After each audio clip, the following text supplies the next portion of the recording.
ભક્ત ગોરા કુંભાર। કોઈ એની પાસે કર્મકાંડ પણ નહીં કરાવે, એમના જીવન નિર્વાહનો પ્રશ્ન ઊભો થશે।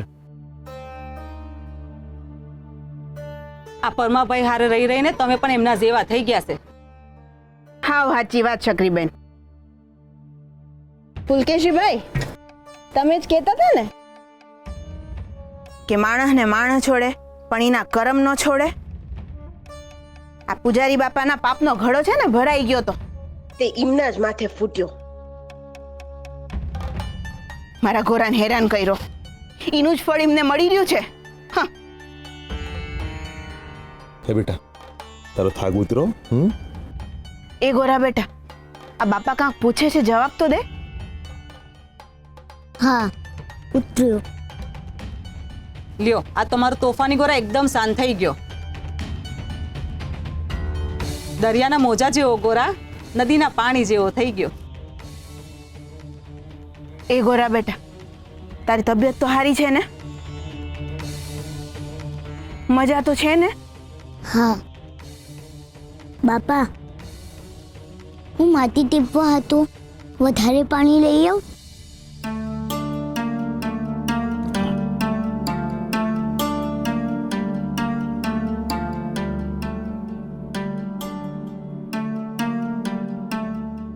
દેવી, આ તારો ગોરા હજી થાકેલો લાગે છે, એને 2-3 દી આરામની જરૂર છે।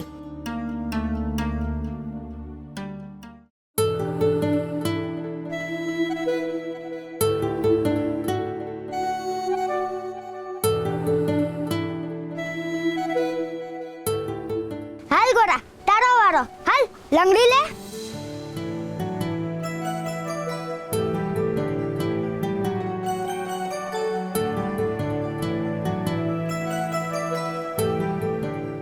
ગોરા,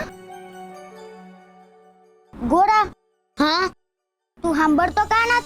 હું વિચારતો તો કાઈ નહીં, તો પછી લે આ ઠીકરી ને હાલ રમવા। હું તને જીતવા દઈશ, બસ હાલ।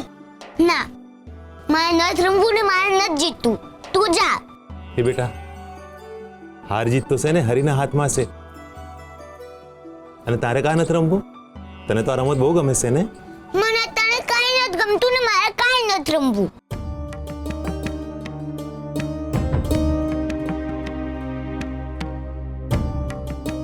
હરી, તમારા દીકરાને આ શું થઈ ગયું છે? અંદરથી કોઈનો રોવાનો અવાજ આવે છે। પૂજારી બાપા, ઓ પૂજારી બાપા, તમને મંદિરની અંદર પગ મૂકવાની ના પાડી છે, ઘરની બહાર તો પગ મૂકો કે પછી પગ ઉપરતા જ ના। હે, રાતે ના કાઢો છો? શું થયું છે? અમને કાઈ નથી થયું, અંદર પૂજારી બાપાને કાંક થઈ ગયું લાગે છે। શું થયું એમને? એમના મોઢે કાંક થયું છે। પૂજારી બાપા કોઈને મોઢું બતાવવાની લાયક નથી રહ્યા, એટલે જ તો ઘરની બહાર નતા આવતા। પણ પગલા, અમારે તો એમનું મોઢું જોવું જ છે। ભાગો ખાસ! બાપા, બાપા, બાપા, હું તમારો ભગલો બાપા। આખા દરવાજો નથી ખોલતા, અંદરથી કાંઈ અવાજ નથી આવતો। પૂજારી બાપાએ કાંઈક ગળે ટૂંપો તો નહીં દઈ દીધો હોય ને? બાપા, બાપા, આ મને એકલો મળીને ક્યાં વયા ગયા બાપા? બાપા, ભલે હું તમારી હારે લડતો તો, હું તમને નતો ગમતો, હું તમારા વગર નથી રહી શકતો બાપા।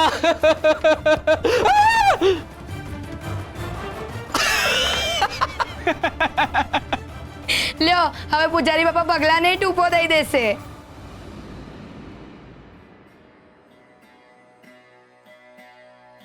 મને તને કાઈ નથી ગમતું ને મારે કાઈ નથી રમવું। ભગત, ભગત, ભગત, ધ્યાન ક્યાં છે તમારું? બોગડબા આ માટલાનો હિસાબ કરી દો અને હાલો હાલો એના કાવડિયા. ભગત ભગત આ કાવડિયા માટલાના.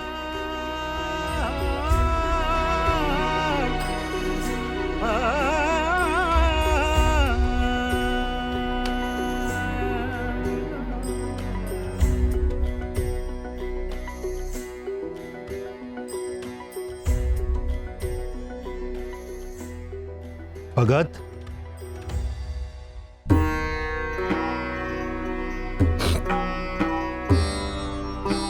કેમ શું થયું?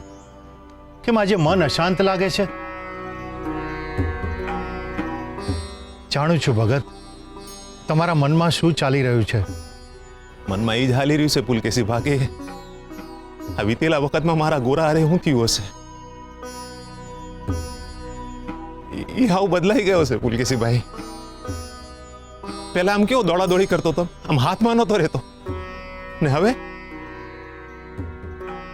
કામમાં હાથ આપે છે, દેવીને રહોડામાં છે ને મદદ કરે છે.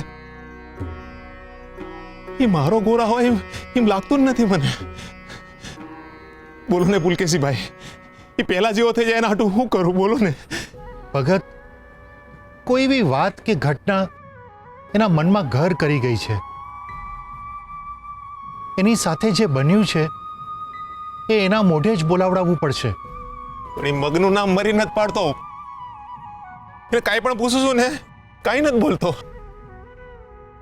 આમ હામું હામું જોયા રાખે છે. ભગત, મને એવું લાગે છે કે એ ટોળકી એની સાથે કંઈક એવું કર્યું છે જેની ગંભીર અસર એના બાળ મન ઉપર થઈ છે. એટલે સતત આખો દિવસ એ એના જ વિચારોમાં રહે છે. એના માટે કંઈક તો માર્ગ કાઢવો જ પડશે. બોલો ને પુલકેશીભાઈ, હું માર્ગ કાઢું બોલો ને. ભગત, હરે કૃષ્ણ.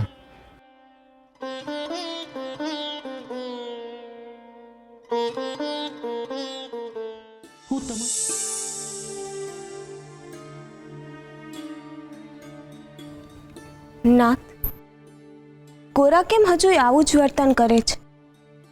એના મનમાં શું ચાલી રહ્યું છે?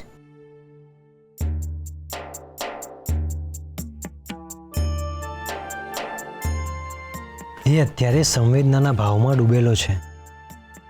આટલા નાના બાળકમાં આવા ભાવ? ભાવ ઉંમર પ્રમાણે ના આવે રૂકમણી. મનુષ્યના મનના ભાવ તો એના જીવનના ઘડતર પ્રમાણે ઉછરે છે. અને ગોરા તો પરમાના ચાકડી ઉછરેલું માટલું છે.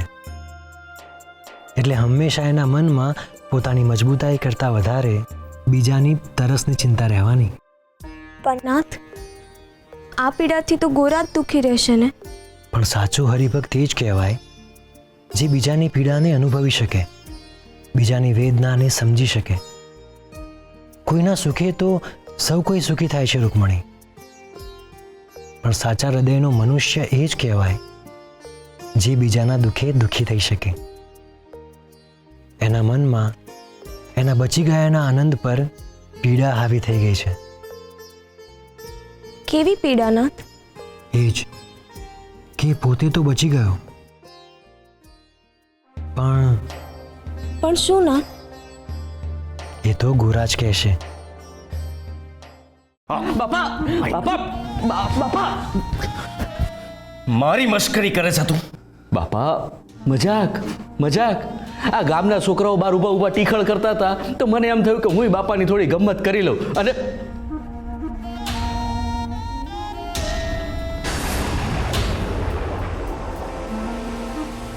બાપા બાપા હું હાલ હવાલ કર્યા છે તમે તમારા?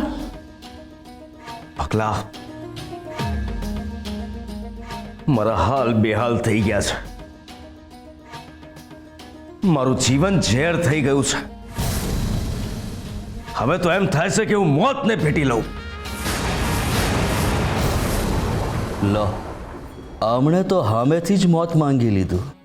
હામે ચાલીને જ હાથ ધર્યો છે તો આપી જ દઉં? ના ના, આમ આટલી સહેલાઈથી તો મુક્તિ નથી આપવી એમને. બહુ તડપાવ્યો છે મને. હજુ થોડું ભોગવવા દે, પછી એમને મોક્ષ આપીશ.